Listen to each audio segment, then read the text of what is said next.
Tämä on sulle, joka on turhautunut sun nykytilanteeseen. Sulle, joka tiedät, että susta olisi enempää. Ja etenkin sen, että sä et halua enää tyytyä.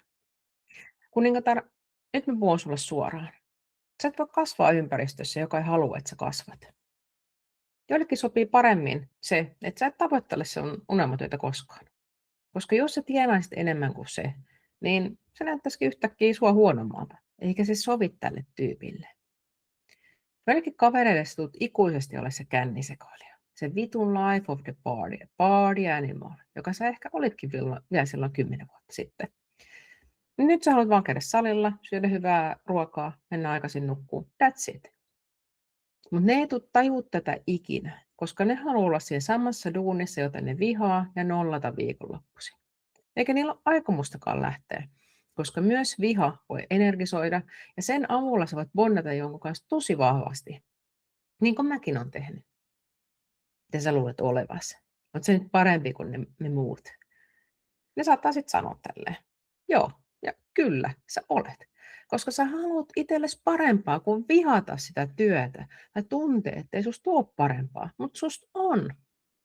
Ja sä et oikeasti tarvitse tuollaisia negatiivisia ihmisiä sun elämään.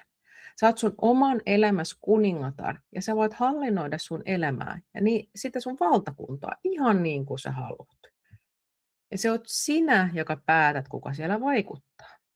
Esimerkiksi joku sukulainen, joka saa sulle huonon fiiliksen joka ikinen kerta, kun te näette. Niin lakkaa näkemästä sitä. Ei sun ole pakko nähdä ketään, vaikka se olisi sun omaa perhettä. Tai kaveri, joka vaan valittaa sen töistä ja elämästä. Jätä se. Kyllä, kaverinkin voi jättää. Ja oikeasti. Ei se ole sun oikea kaveri, jos se tekee niin, että se hyödyntää teidän näkemiset aina semmoisena henkilökohtaisena negaterapiasessiona. Come on. Se, mitä se tekee, on se, että se pitää sut aina pienenä. Muistuttaa sua siitä, että millä kaikilla tavoin sä voit epäonnistua. Ei kannata. Mäkin hain silloin, enkä mä saanut sitä työtä. No et varmastikaan saanut tuolla asenteella. En yhtään ihmettele. Ja jos se on valmis luovuttaa ekan kokeilun jälkeen, niin sitten sen neuvot ei ole sulle. Se, että sä onnistut jossain, niin se vaatii sinnikkyyttä. Ja mä lupaan, että kukaan ei ole syntynyt mikään maaginen osaaminen takataskussaan, vaan ne, ketkä on jossain hyviä, niin ne on harjoitellut ja opetellut sitä taitoa. Eikä ne ole hittosoikoa luovuttanut ekalla kerralla. Työnhaussa on ihan sama juttu. En mäkään ole saanut kaikkea, enkä mä ole osannut kaikkea ihan heti. Mutta mä oon opetellut, mä oon etsinyt tietoa, sit mä oon pyytänyt apua, ja mikä tärkeintä, mä oon ottanut sen avun vastaan. Koska siinäkin sä voit mennä metsään, jos sä kieltäydyt ottamasta apua vastaan. Tai ajattelet, että tämä on nyt tämmöinen tilanne, että en mä saa mitään työtä. No silloin sä et ainakaan pääse sinne, minne sä haluat. Ja huipulle ei mennä yksin. Et sun pitää nyt viimeistään ymmärtää, että susta tulee sun lähipiiris kaltainen.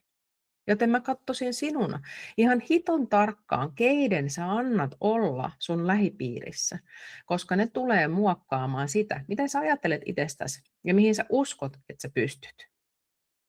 Nyt mä pyydän sua ajattelemaan, kuinka moni sun kavereista tai tutuista on tällä hetkellä jossain sellaisessa työssä, missä säkin haluaisit olla?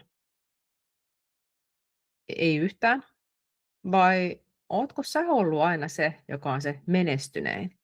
Myös silloin, kun sä pääset aina kesäisin tuuraamaan sitä myymäläpäällikköisiin kaupassa. Joo. Ja nyt sä oot ollut samassa duunissa 10 vuotta ja sä oot kuitenkin se sun kaveriporukan menestyneen sen takia. Jos sulla ei ole ketään sun lähipiirissä, joka tekee rohkeammin ja isommin kuin sä itse teet, niin sä et tule koskaan saamaan sitä isompaa ja parempaa työpaikkaa. Koska sun tavat ja ajattelumallikin on sillä pienemmällä tasolla. Siksi tarvit elämääsi jonkun, joka on jo tehnyt just sen, mitä sä haluat.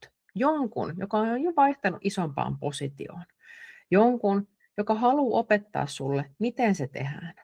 Sellaisen tyypin, joka on esimerkiksi tehnyt alanvaihdon menestyksekkäästi. Ja hei, miksi helvetissä sä muuten edes kuuntelet sitä sun mummos paskaa neuvoa työnhausta, kun se oli viimeksi töissä 80-luvulla?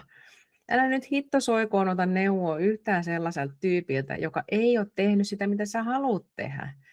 koska ei se edes tiedä, mitä semmoista tehdään, eikä se siksi voi antaa mitään järkevää neuvoa, joka oikeasti toimisi tässä työmarkkinatilanteessa. Mä kysyn sulta nyt, puhuuko sun lähipiiri mistään muusta kuin siitä, että viikonloppuna nollataan tai sitten aina seuraavasta lomasta, mutta ei koskaan mielekkäistä työprojekteista? Tai siitä, että maanantaina taas sorvin eteen ja semmoinen pitkä huokaus siihen jälkeen. Mutta ei koskaan, että vitsit mä ootan, että pääsen taas jatkaa sitä, mihin työt perjantaina jäi. Ja sä teet itse asiassa ihan sitä samaa. Se asenne, se tarttuu. Ja sä et halua, että toi asenne tarttuu. Sä haluat kuningatar-asennetta. Sä haluat enemmän rohkeutta tehdä juttuja, puhua itsestäsi itsevarmemmin ja tuoda sun osaamista esille kiinnostavalla tavalla. Ja sitä sä et tuu oppia sun lähipiirissä, jos niiden asenne on tuo äskeinen. Mutta muista, että sulla on aina kaksi vaihtoehtoa. Ajatella, että kaikki menee huonosti, tai että sä onnistut siinä. Sulla on joka ikinen hetki mahdollisuus valita myös se, että sä ajattelet asioiden menevän hyvin.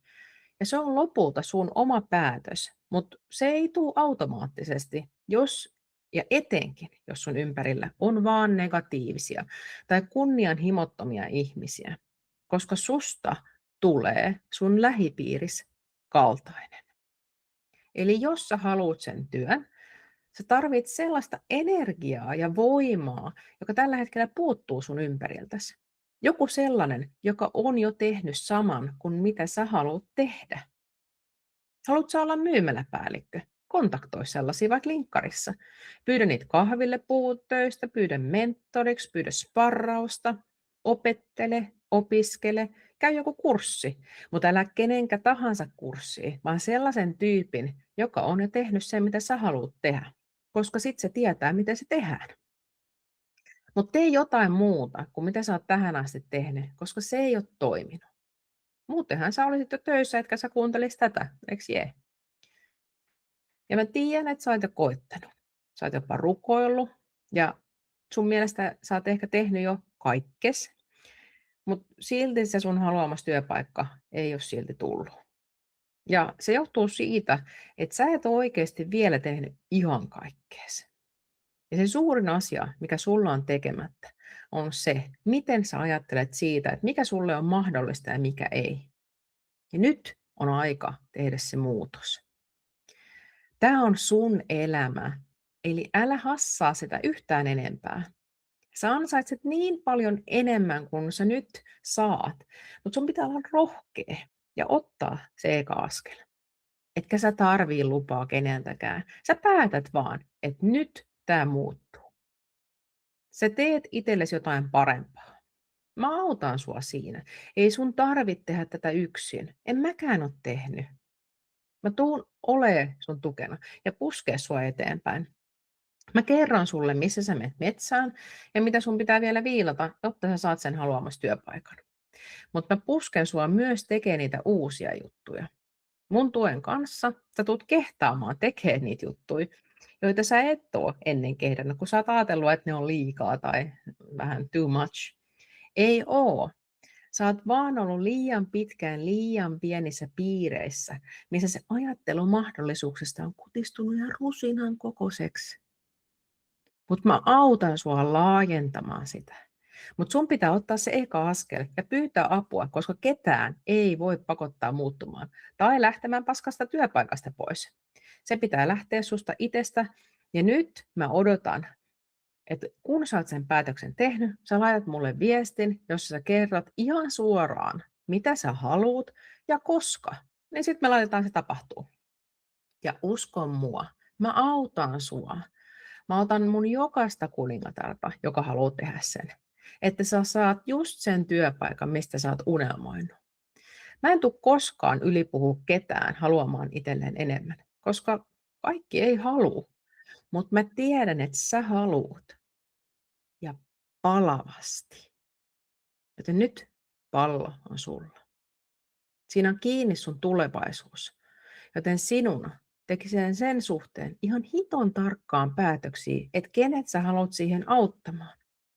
Jos sä haluat sen työpaikan, niin aiot sä ottaa neuvoa sellaiselta, joka tekeminen on semmoista kädenlämpöistä, vai otat sä neuvoa sellaiselta, jonka asenne on, täältä tullaan saatana. Kumpi saa sulle sen työpaikan? Se, joka ehdottaa kivasti ja on ihan mukava tyyppi, mutta sen omastakin tekemisestä puuttuu se palo ihan täysin. Mä en ajatellut himmailla sun kanssa, vaan mun kanssa sä pääset heti tekemään. Mä tiedän, että jos sun ongelma on työnhaku jossain muodossa, niin mä oon se, joka voi sua auttaa. Tää on nyt enää sun käsissä, että laita mulle se viesti. Laita sinne vaikka, että Niina, let's fucking go. Mä haluan sen paikan. Anna tulla. Mä otan sun viestiä.